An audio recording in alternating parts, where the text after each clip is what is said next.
ಶ್ರೀಪಾದರಾಜಂ ಶರಣಂ ಪ್ರಪದ್ಯೆ. ಯದುಮಹಾರಾಜನಿಗೆ ದತ್ತಾವಧೂತರ ಉಪದೇಶಾಮೃತ.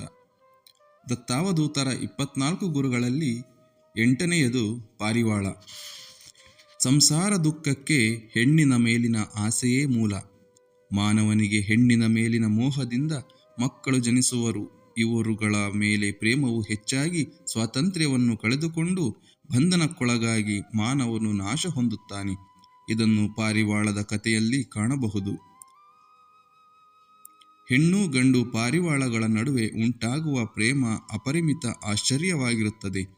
2 ಪಾರಿವಾಳಗಳು ಕಾಡಿನಲ್ಲಿ ಒಂದು ಮರವನ್ನು ಆಶ್ರಯಿಸಿ ವಾಸ ಮಾಡುತ್ತಿದ್ದವು.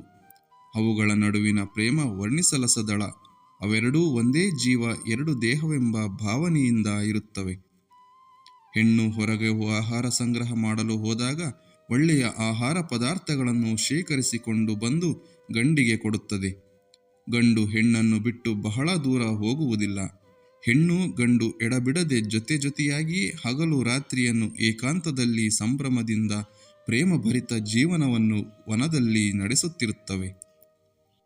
ಹೆಣ್ಣು ಗಂಡಿಗೆ ಇನ್ನೂ ಕೇಳುವ ಮೊದಲೇ ಅದಕ್ಕಿಷ್ಟವಾದ ಆಹಾರ ಪದಾರ್ಥಗಳನ್ನು ಅಣಿ ಮಾಡುತ್ತಿರುತ್ತದೆ.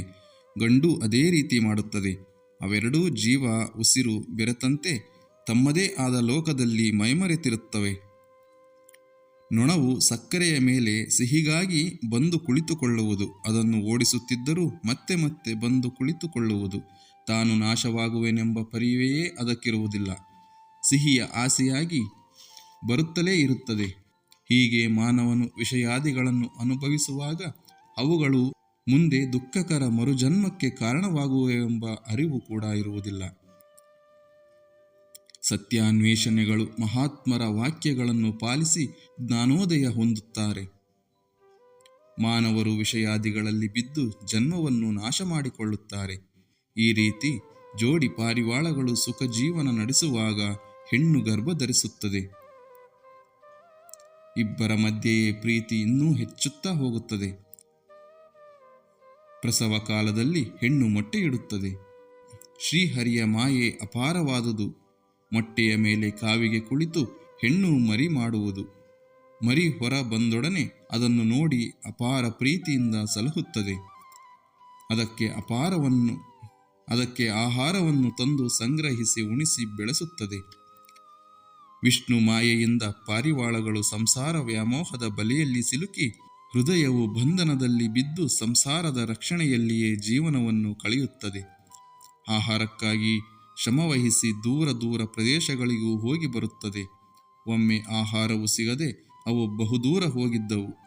ಇತ್ತ ಗೂಡಿನಲ್ಲಿ ಮರಿಗಳು ಹಸಿವೆಯ ಬೇಗೆಯನ್ನು ತಾಳಲಾರದೆ ಗೂಡಿನಿಂದ ಹೊರಬಂದಾಗ ಬೇಟೆಗಾರನು ಬಲೆಯನ್ನು ಬೀಸಿ ಮರಿಗಳನ್ನು ಹಿಡಿದನು. ಆಹಾರ ಸಂಗ್ರಹಿಸಿ ತಡವಾಗಿ ಹಿಂತಿರುಗಿದ ಪಾರಿವಾಳಗಳು ತಮ್ಮ ಮರಿಗಳನ್ನು ಬಲೆಯಲ್ಲಿ ಕಂಡವು.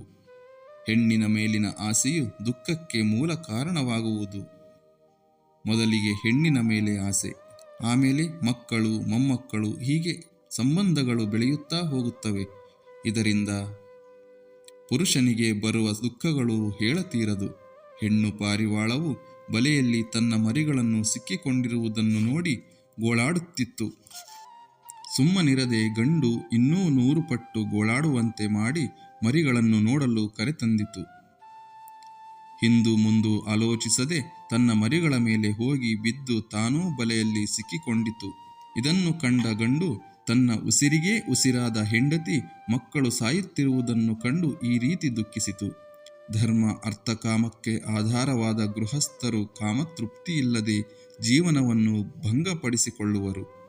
ಅನಂತರ ಯೋಚಿಸಿದಾಗ ಹಿಂದೆ ಮಾಡಿದ ಕರ್ಮ ವಿಧಿಗಳಿಂದ ನಾನು ಕೃತಾರ್ಥನಾಗದೆ ಸಂತೋಷವಿಲ್ಲದೆ ನರಳುತ್ತಿರುವೆನೆಂಬುದು ತಿಳಿಯುವುದು.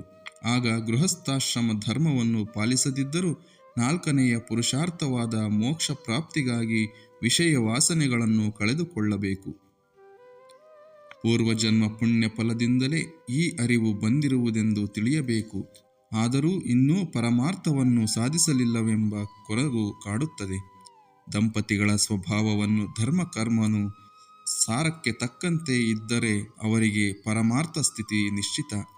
ಹಾಗಿಲ್ಲದೆ ಹೆಂಡತಿ ವೇಶ್ಯಾವಾಟಿಕೆಗೆ ಬಲಿಯಾದರೆ ಅಥವಾ ದುರ್ಗುಣಗಳಿಗೆ ಬಲಿಯಾದರೆ ಅಥವಾ ಮಾತಿನ ಮಲ್ಲಿಯಾದರೆ, ಗಂಡನಿಗೆ ದ್ರೋಹ ಮಾಡಿ ಮನೆ ಬಿಟ್ಟು ಹೋದರೆ, ಚಾಂಡಾಲಿಯಾದರೆ ಅಥವಾ ಗುಹ್ಯಳಾದರೆ ಅಥವಾ ಗಯ್ಯಾಳಿಯಾದರೆ ಸಂಸಾರವನ್ನು ಧಾರ್ಮಿಕವಾಗಿ ನಡೆಸಲಾಗುವುದಿಲ್ಲ. ಆಗ ಆ ದಂಪತಿಗಳಿಗೆ ಪರಲೋಕ ಪ್ರಾಪ್ತಿಯಾಗುವುದಿಲ್ಲ. ನನ್ನ ಪತ್ನಿ ಈ ರೀತಿಯಾಗಿ ಇಲ್ಲ. ನನಗೆ ಗೃಹಸ್ಥಾಶ್ರಮದಲ್ಲಿ ಬಹಳ ಅನುಕೂಲಕರವಾಗಿ ಇದ್ದಳು.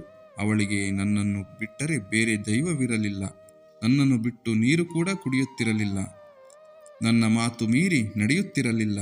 ಇಷ್ಟು ಸದ್ಗುಣಗಳಿರುವ ನನ್ನ ಪತ್ನಿ ಈ ದಿನ ನನ್ನನ್ನು, ಈ ಸಂಸಾರವನ್ನು ಬಿಟ್ಟು ಮರಿಗಳೊಂದಿಗೆ ಸ್ವರ್ಗಕ್ಕೆ ಹೋದಳು. ನಾ ಕೆಟ್ಟೆ. ಇನ್ನು ನಾನಿದ್ದು ಪ್ರಯೋಜನವಿಲ್ಲ. ವಿದುರ ಜೀವನವು ದೂಷಣೆಗಳಿಂದ ಕೂಡಿರುತ್ತದೆ. ಶ್ರಾದ್ದ ಮಾಡಲು ಯಾರೂ ಇರುವುದಿಲ್ಲ. ಯಾರೂ ಇಲ್ಲದ ಮನೆಯಲ್ಲಿ ಒಂಟಿಯಾಗಿರಲು ದುಃಖವಾಗುತ್ತದೆ ಎನ್ನುತ್ತಾ ಅವಿವೇಕದಿಂದ ಅತ್ತು ಕರೆದು ತಾನೂ ಹೆಂಡತಿ ಮಕ್ಕಳ ಮೇಲಿನ ಮೋಹಕ್ಕೆ ಬಲಿಯಾಗಿ ಅದೇ ಬಲೆಯಲ್ಲಿಯೇ ಬಿದ್ದು ಜೀವ ಕಳೆದುಕೊಂಡಿತು.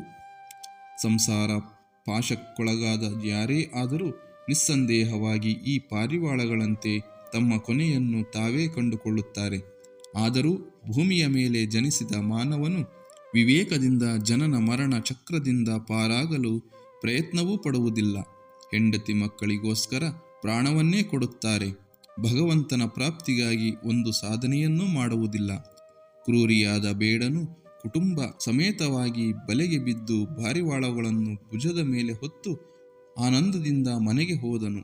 ಕುಟುಂಬ ಸಂರಕ್ಷಣೆಯಲ್ಲಿಯೇ ಆಸೆ ಇಟ್ಟುಕೊಂಡು ವಿಷಯ ವಾಸನೆಗಳಲ್ಲಿಯೇ ತೊಡಗಿ ಸ್ತ್ರೀ ಕಾಮನೆಗಳನ್ನು ಇಷ್ಟಪಟ್ಟು ಈ ಪಾರಿವಾಳಗಳ ರೀತಿ ಪ್ರಾಪಂಚಿಕರು ತಮ್ಮ ಜೀವನವನ್ನು ವ್ಯರ್ಥ ಮಾಡಿಕೊಳ್ಳುತ್ತಾರೆ. ಒಬ್ಬನು ಕರ್ಮಭೂಮಿಯಲ್ಲಿ ಜನಿಸಿ ಉತ್ತಮ ದೇಹವನ್ನು ಪಡೆದು ಮುಕ್ತಿ ಪ್ರಾಪ್ತಿಗಾಗಿ ಕರ್ಮಕ್ರಿಯೆಗಳನ್ನು ಮಾಡದೆ ಜನ್ಮವನ್ನು ವ್ಯರ್ಥ ಮಾಡಿಕೊಳ್ಳುವನು. ಬ್ರಾಹ್ಮಣನೇ ಹೀಗಿದ್ದರೆ ಮಿಕ್ಕ ವರ್ಣಾಶ್ರಮಿಗಳ ಬಗ್ಗೆ ಹೇಳುವುದೆಂತು? ವಿದ್ಯಾವಂತನಾಗಿರುವಾಗಲೇ ವೈರಾಗ್ಯ ಪಡೆದರೆ ಬಹಳ ಶ್ರೇಷ್ಠ. ಮನುಷ್ಯ ಜನ್ಮವೆತ್ತಿದ ಮೇಲೆ ಆತ್ಮತತ್ವವನ್ನು ತಿಳಿಯದೆ ವಿಷಯಾದಿಗಳಲ್ಲಿಯೇ ಜೀವನವನ್ನು ನಡೆಸಿದರೆ ಈ ಪಾರಿವಾಳಗಳಿಗಿಂತಲೂ ಹೆಚ್ಚು ದುಃಖವನ್ನು ಅನುಭವಿಸಬೇಕಾಗುತ್ತದೆ. ಪುರುಷಾರ್ಥವನ್ನು ಮರೆಯುವಂತೆ ಆಗುತ್ತದೆ. ವಿಷಯ ಸುಖಗಳಿಂದ ಯಾರೊಬ್ಬರೂ ಎಂದಿಗೂ ತೃಪ್ತಿ ಹೊಂದುವುದಿಲ್ಲವೆಂದು ಪುರಾಣಗಳು ಸ್ಮೃತಿಗಳು ಘೋಷಿಸುತ್ತವೆ. ವಿಷಯ ಭೋಗಗಳಲ್ಲಿಯೇ ಮುಳುಗುತ್ತಾ ತೇಲುತ್ತಿದ್ದಾರೆ. ದೇಹವು ನಶಿಸಿ ಬಿದ್ದು ಹೋಗುತ್ತದೆ. ಮಾನವ ದೇಹ ಪ್ರಾಪ್ತಿಯೇ ಬಹುಜನ್ಮದ ಪುಣ್ಯ ಫಲ. ಭಗವಂತನ ನಾಮವನ್ನು ಜಪಿಸುವ ಅಭ್ಯಾಸ ಉಂಟಾದರೆ 4 ಮುಕ್ತಿಗಳು ಅವನಿಗೆ ದಾಸರಾಗಿ ಬಿಡುತ್ತವೆ. ಇಂತಹ ದೇಹವೆಂಬ ದೇಗುಲವನ್ನು ವಿಷಯಾದಿಗಳಲ್ಲಿಯೇ ತೊಡಗಿಸುತ್ತಾರೆ. ವಿಷಯ ಸುಖಗಳನ್ನು ಅನುಭವಿಸುತ್ತಾ ಆಸೆ ಹೆಚ್ಚುವುದೇ ಹೊರತು ಕ್ಷೀಣಿಸುವುದಿಲ್ಲ. ನಿರಂತರ ಸುಖವು ಬೇಕಿದ್ದರೆ ದೇಹಾಭಿಮಾನವನ್ನು ಬಿಟ್ಟು ಬಿಡಬೇಕು. ಅದರಿಂದ ಶಾಂತಿ ಹೊಂದಿ ಈ ಭವಸಾಗರವನ್ನು ದಾಟಬಹುದು. ವಿಷಯ ಸುಖಗಳನ್ನು ತೊರೆದು ಶ್ರೀಹರಿಯನ್ನು ಭಜಿಸಬೇಕು. ಕಲಿಯುಗದಲ್ಲಿ ಮೋಕ್ಷ ಸಾಧನೆಗಾಗಿ ಯಾವ ಯೋಗ ಯಾಗಾದಿಗಳೂ ಬೇಕಿಲ್ಲ. ಶ್ರೀ ಹರಿನಾಮ ಕೀರ್ತನೆ ಮಾಡುವುದೇ ಸುಖ ಸಾಧನೆ. ಮೋಕ್ಷಲಕ್ಷ್ಮಿ ಕಾಲಡಿಯಲ್ಲಿ ಬಿದ್ದಿರುತ್ತಾಳೆ. ಭಗವಂತನು ಪ್ರತ್ಯಕ್ಷವಾಗಿ ಪ್ರಸನ್ನನಾಗುತ್ತಾನೆ. ವಿಷಯ ಸುಖಗಳು ಕೊಡುವ ಸ್ವರ್ಗವು ನರಕಕ್ಕೆ ಸಮಾನ. ಇದರಿಂದ ಯಾವ ಪ್ರಯೋಜನವೂ ಇಲ್ಲ. ಊರ್ವಶಿಯನ್ನು ಭೋಗಿಸುವ ಇಂದ್ರನು ಪಡುವ ಸುಖವೂ ಹೆಣ್ಣು ಹಂದಿಯನ್ನು ಭೋಗಿಸುವ ಗಂಡು ಹಂದಿಯು ಪಡುವ ಸುಖವೂ ಒಂದೇ ಆಗಿರುತ್ತದೆ. ಮಹಾತ್ಮರನ್ನು ಆಶ್ರಯಿಸಿದ ಸತ್ಪುರುಷರಿಗೆ ಇಹಲೋಕ ಪರಲೋಕದ ಆಕಾಂಕ್ಷೆಗಳು ಕನಸಿನಲ್ಲಿಯೂ ಬರುವುದಿಲ್ಲ. ಜೈ ಗುರುದೇವ ದತ್ತ.